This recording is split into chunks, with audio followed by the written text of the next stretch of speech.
The agenda of today will have to be altered a little bit because we do not have a quorum, and therefore the approval of the June minutes,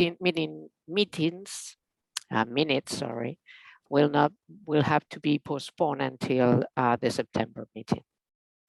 But so we can proceed with the reports and the preliminary discussion of objectives.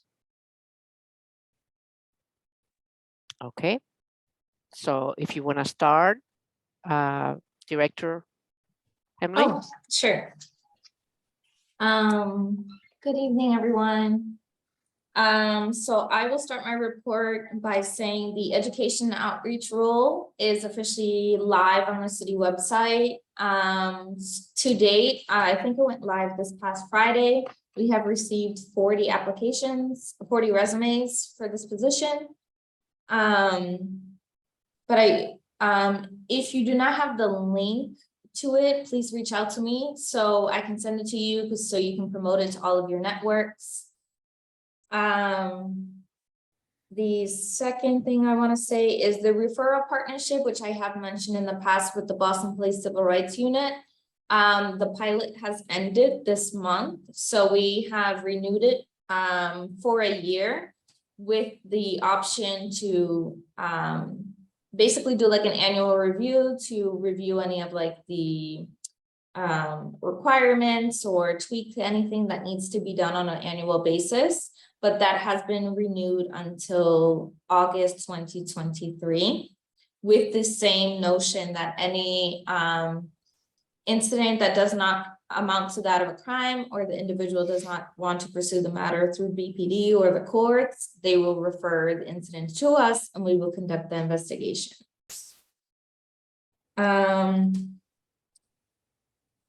Also, as always, I have a habit of just rambling my report, so please like plug in if you guys have questions anywhere. Third, we officially have a dashboard up on our website. This dashboard shows the race and gender. Thank you so much, Chairwoman. So the dashboard on our website does look like this. It shows the factors that play a role in the complaints that we have received, along with, for transparency, disposition, what cases have been successfully referred out, how many are in progress. We do have a map of the incidents as much as we can. Some incidents are vague and don't give a direct address. And I believe I can't see the whole thing. There is I think if you scroll a little bit over, no, go back down. At the bottom, like scroll to the right. Oh, go a little bit over.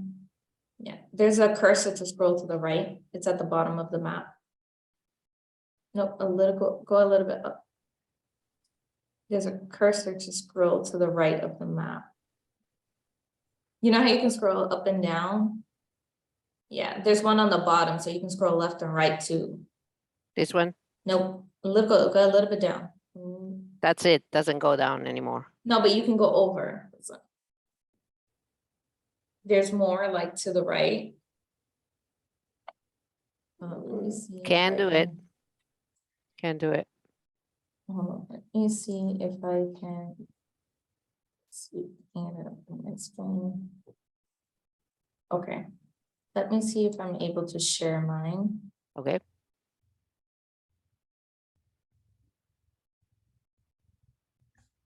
Oh, can you see my screen? Oh, yeah. Yeah. Okay, so like this is what I was talking about, like at the bottom, there's a thing to go over because yours was zoomed in. So you can see here the complainant race and gender. For those that, so you can see the Asian is in this color, female. The factors that played a role in the incident, age, color, disability. These are the protected classes that are under our ordinance. Discrimination type. So credit transactions, we have the majority of them public accommodations. Again, like I stated, this is the disposition, so 44 have been successfully referred out, 3 are currently in progress. Map of the incidents that we have so far. And these are the total number of incidents that are not on the map. So this dashboard is officially up on our website. Susie, why aren't they on the map?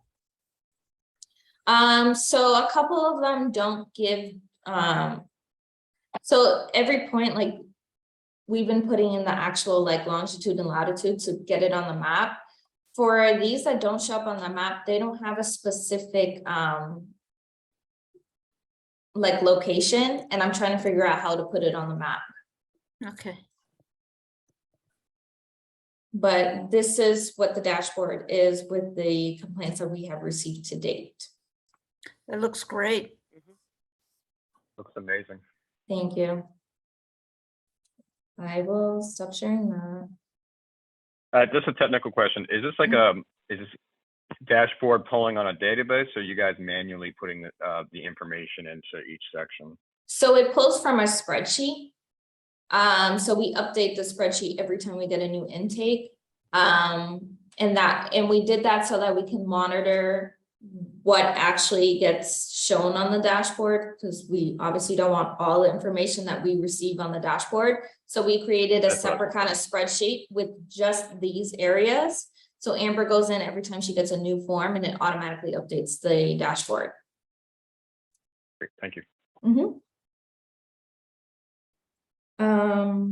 My next item is the Equity and Inclusion Cabinet, where we sit under. They are having a series of resource fairs. So these are both resource fairs and job fairs in one. So I attended the one, I believe it was 2 weeks ago. There's one upcoming one on Tuesday. And at these, we have promoted our intake form, anonymous incident report form. On the one on Tuesday, we will also be promoting the education outreach role. But I believe there's a series of 4 or 5 of them. We will be attending all of them. And it's basically kind of like a job fair. We have a table, residents come up to us, we share our digital cards, promote the forms, talk about the job. Just so we're all aware of that. Next item, so we are officially onboarding 3 new commissioners. We officially have 3 new commissioners. They are ongoing the background checks and the swearing in. So they will join us for our next commission meeting, which is September 15th.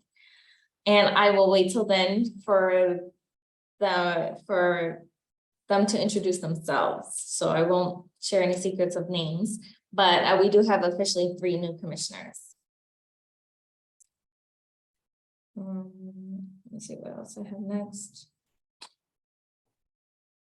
Okay, on September 14th, I will be hosting a town hall in collaboration with the Mayor's Office of LGBTQ+ Advancement, in addition to Councilor Kendra Laura's office.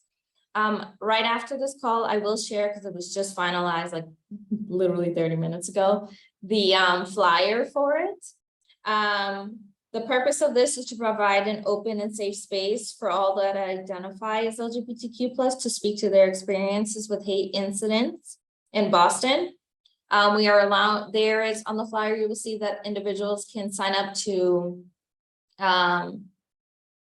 like testify to their experiences. So everyone can sign up. We have limited slots, so we're going to allow individuals to come and speak.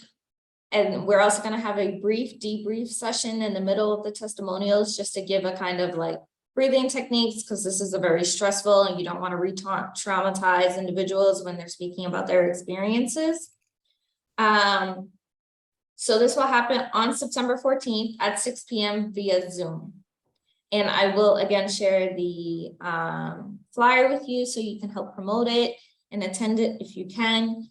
But that will be happening on September 14th. And we have confirmed that U.S. Attorney Rachel Rollins will be there. She will be one of our guest speakers, especially speaking to her hotline for hate crimes. I would love to attend that. I will, thank you. I will go ahead and share that with everyone. And please promote it with all your networks, especially for those to sign up to testify. At the end of the town hall on September 14th, I will be, of course, promoting our forums, encouraging individuals to report, because we know that underreporting is such a big issue. I will be promoting our forums. And we're also going to have the Boston Police there to speak to their transgender policy that they have, the officers are to abide by, and other resources that they have, that their policies and procedures for certain incidents like riots, protests. How are they supposed to respond, and what is within their limitations?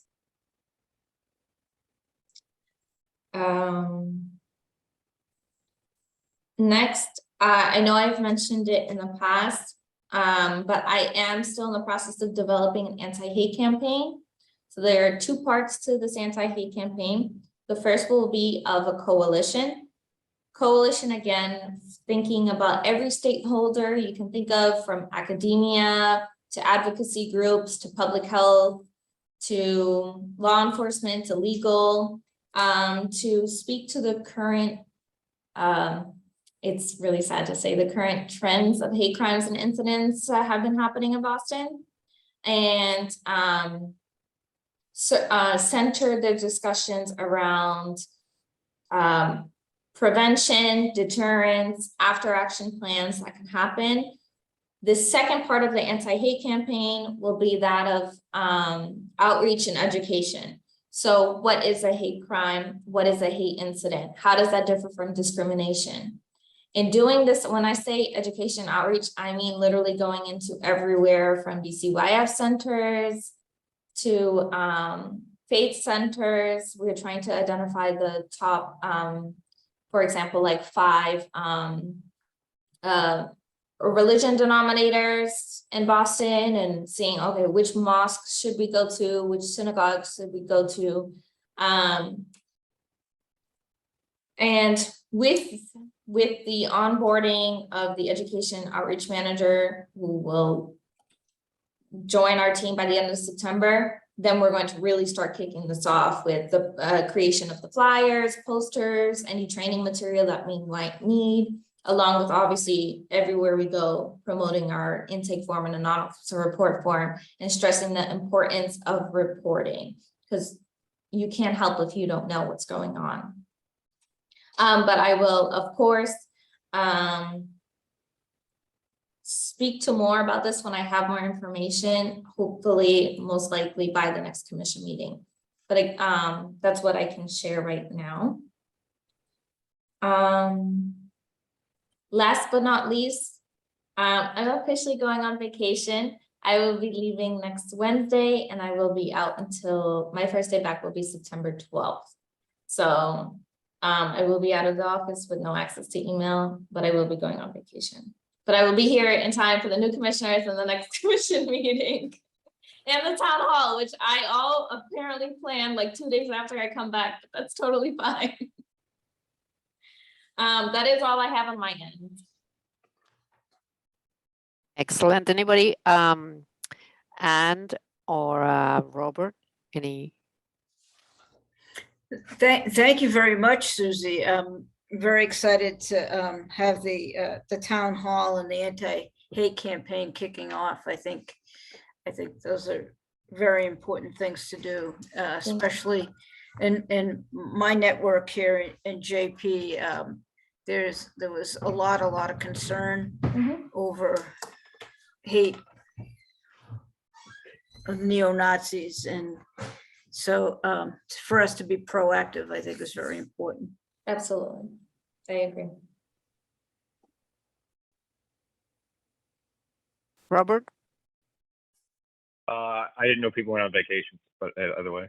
So I think the work's been great. I'm looking forward to the forums myself, and also some new hires and new commissioners, I think the fall is going to be really shaping up for us to really start really getting into the weeds, so to speak, and getting into some details and getting some more of the good work done. I agree. Absolutely.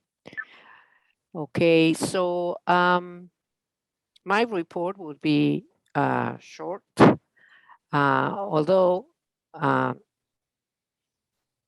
there were many meetings for what the little few points that I'm going to present.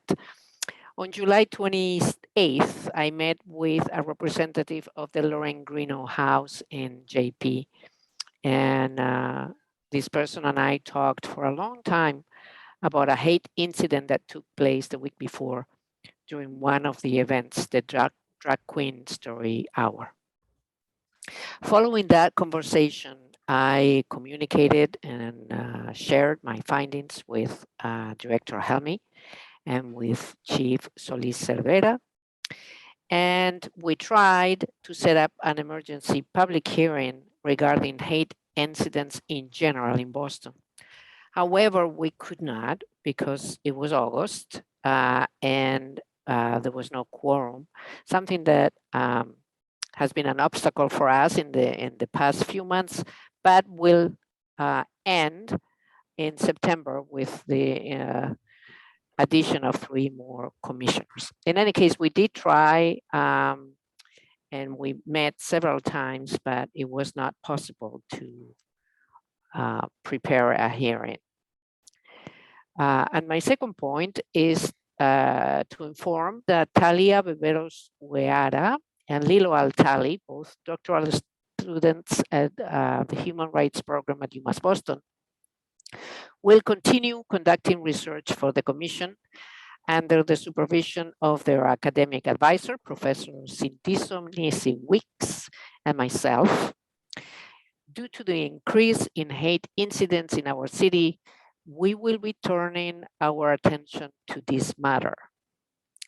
Lilo will be carrying out a critical analysis of the most successful actions taken by human rights commissions in the US to respond to hate and bias incidents and crimes.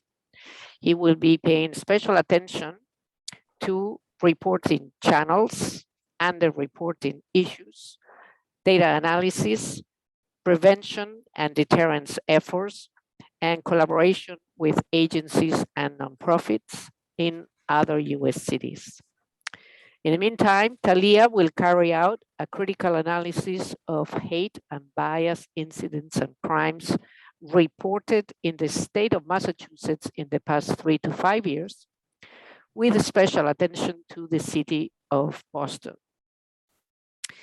Both researchers will present to the Commission in December and then again in May, and their reports will be filed with the Commission and posted.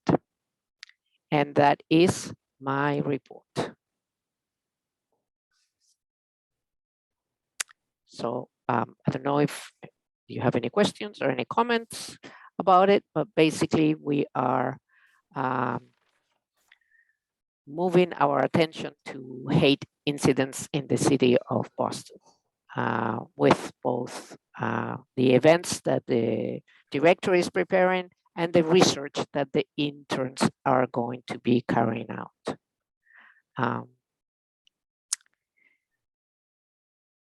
Any questions or concerns, remarks?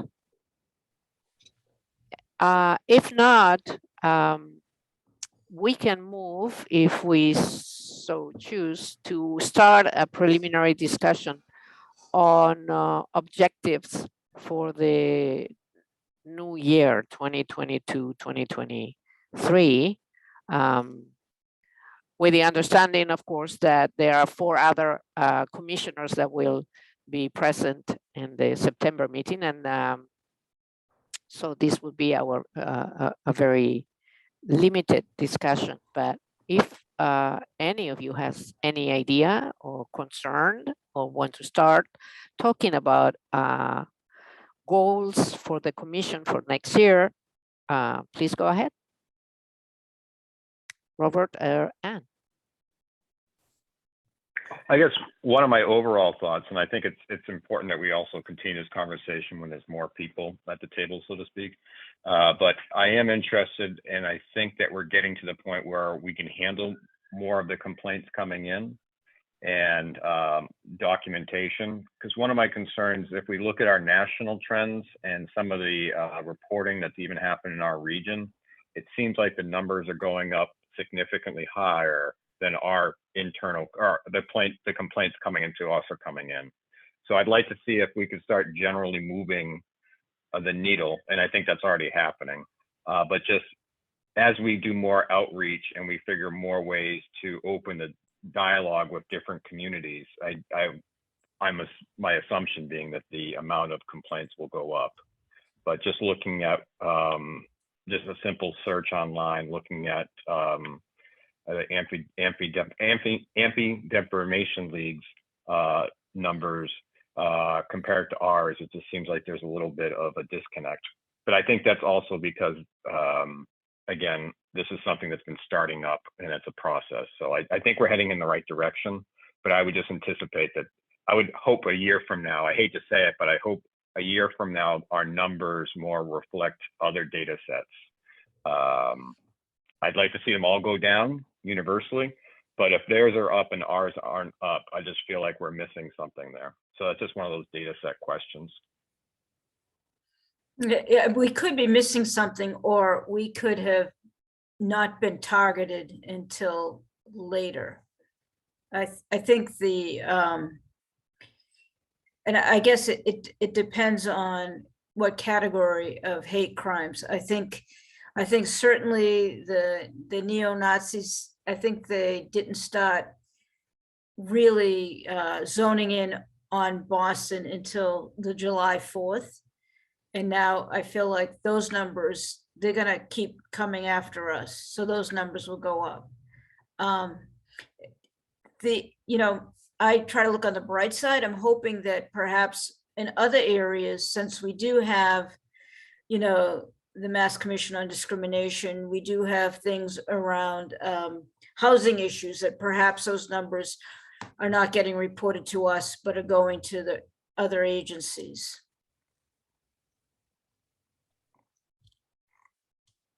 I think it's important to note what Robert was also saying about outreach, making sure that, and I think that with the anti-hate campaign and with the outreach person coming in soon, that more individuals will see us as a resource and feel that if they don't want to report it to official agencies, they can report it to us. That's a very good point. I mean, it took us, there was no Human Rights Commission in the city of Boston for a very long time. It ceased as existing. And then, as you know, we've been sort of slow getting up and out there. So I'm not sure how many people know we actually exist. So. Yep. If we were to eventually discuss this with everybody in present, to concentrate on hate incidents and bias incidents in the city, there is no reason why we could not have a series of guests coming to our meetings to present from their perspective, their experience. And there are a number of organizations, nonprofits, that can be invited to talk to us about their experience as a community. Instead of individuals, we can have guests that represent communities. And I think that would also help, not like, I sound like a broken record, so I'm sorry, but I think that would help shape our outreach too, because honestly, I did not think about doing outreach in a faith center until someone brought it up to me. And it was a community member who just said she spends the majority of her time either at her church or at school, at home, and that's it. And she was like, there's so many people at my church, and there's groups at my church and events at my church, like you can get the word. But if I did not meet with that community member, I would not have thought of faith centers at all. to Yeah. do outreach on that. So I think that meeting with community, and guest speakers that you're saying will help, like fill the gaps where we're missing. Just one thing I also just pops to mind when we're talking about this is looking at when there's complaints and maybe flagging when there is either institutional or governmental either pushback or interference, or where either city government or city employees either played a role in facilitating or perpetuating whatever the problem is. Because I do think we have, and I'm going to always bring this up, since we are independent, we do have a lot of abilities that other boards and other departments within the city do not.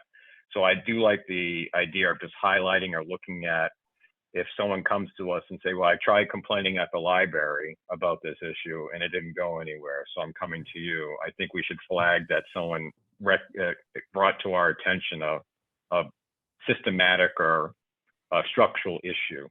And I think that's always something as a commission that we should always be looking for, is if there's evidence or indications of structural racism or discrimination or bias within government and how people from the outside interact with government. And I use that word government in a very, very broad sense. I do think the average person in Boston, when they go into any city or government agency, looks at everything as a monolithic, when those of us who work a little bit around city government really look at things more as independent little parts of government that necessarily, I think that can be a challenge for a lot of people when they're trying to make a complaint or access our resources. Mhm. And Susie, when we actually start doing outreach, the Massachusetts Council of Churches would be they cover all of Massachusetts. It's interdenominational, and that would be a good avenue to get information too, because they might get it to other churches that we're not Right. aware of. Yeah, I'm trying to I can't think of a better word, but like attack it from every front that I can. So whether it's religion, whether it's language. So when we do our outreach, making sure it's translated in every single language you can think of, but trying to attack it from every avenue so we hit as many people as we can.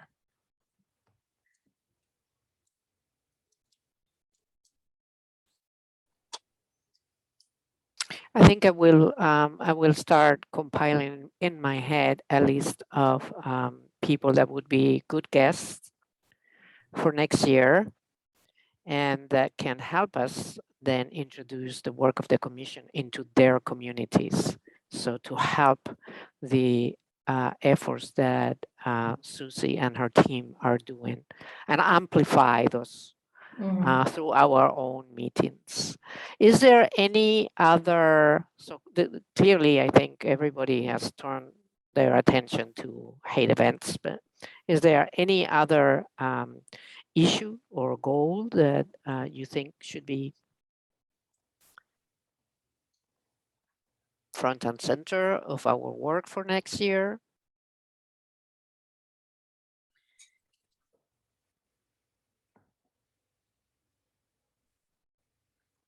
It's hard to think of something else when there is something so urgent. And